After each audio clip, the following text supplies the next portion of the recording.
Merci Romain. Stéphane Bognani, je suis professeur en sciences de l'éducation, c'est un peu exotique ici, à l'Université Paris 8. Donc je vais laisser aux collègues qui vont intervenir après le soin de développer des choses sur la sélection, etc. Pour me focaliser sur un aspect, celui qui consiste à dire que la réforme qui se met en place,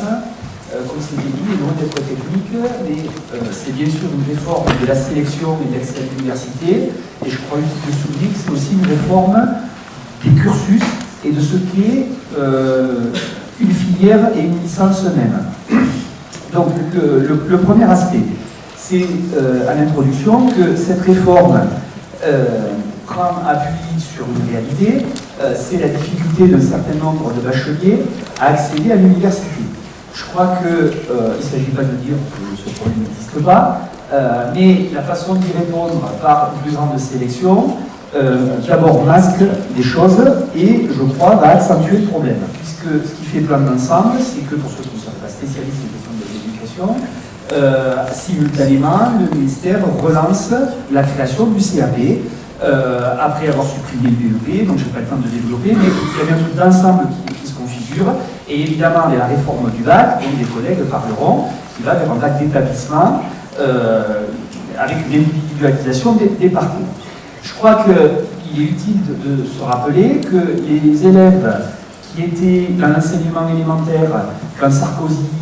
était président et avant lui revient ministre, ont depuis cette date quasiment 2 ans d'enseignement de moins au sortir de l'école élémentaire, puisqu'ils ont quasiment supprimé la scolarisation à 2 ans, et que la suppression de toutes les heures de tous les samedis matins cumulés fait en volume horaire l'équivalent d'une année scolaire. Donc vont arriver à l'université des gens qui ont 1 à 2 ans de scolarité de moins dans les bacs, et des scolarités beaucoup plus individualisées, avec moins de cadrage collectif. Je n'ai pas le temps de le développer, mais PISA est critiquable, mais en même temps, il faut entendre un certain nombre de choses. On nous dit souvent que les élèves les plus faibles sont encore plus faibles qu'avant, mais on passe souvent sous silence que les meilleurs sont encore meilleurs qu'avant. Donc l'écart se creuse dans les 2 sens. Et je crois qu'il faudrait réfléchir là-dessus,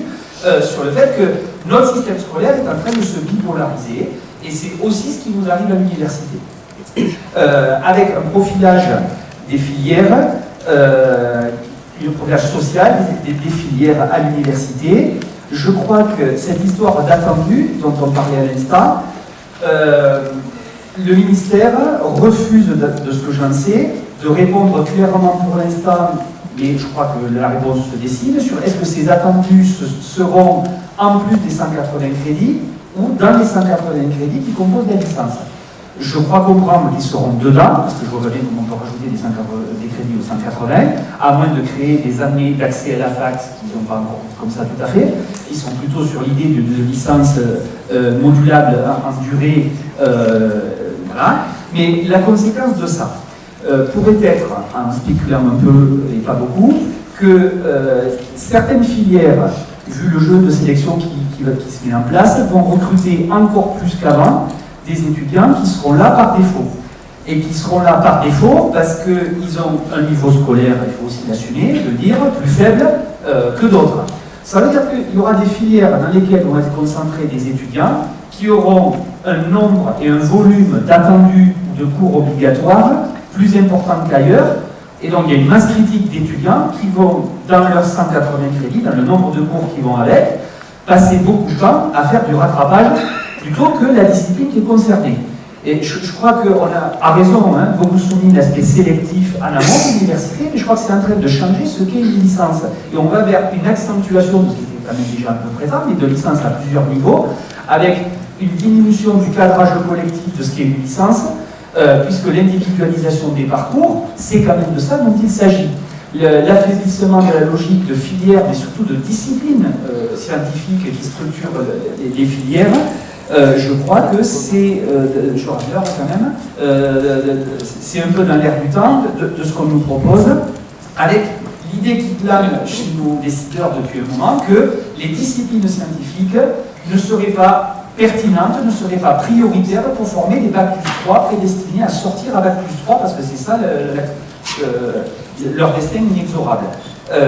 Et au contraire, il me semble qu'il ne faut pas lâcher sur cette bataille, de l'utilité, y compris pour les jeunes qui n'envisagent pas de poursuivre au-delà de la plus 3, de quelle est l'utilité de faire de la sociologie, de la psychologie,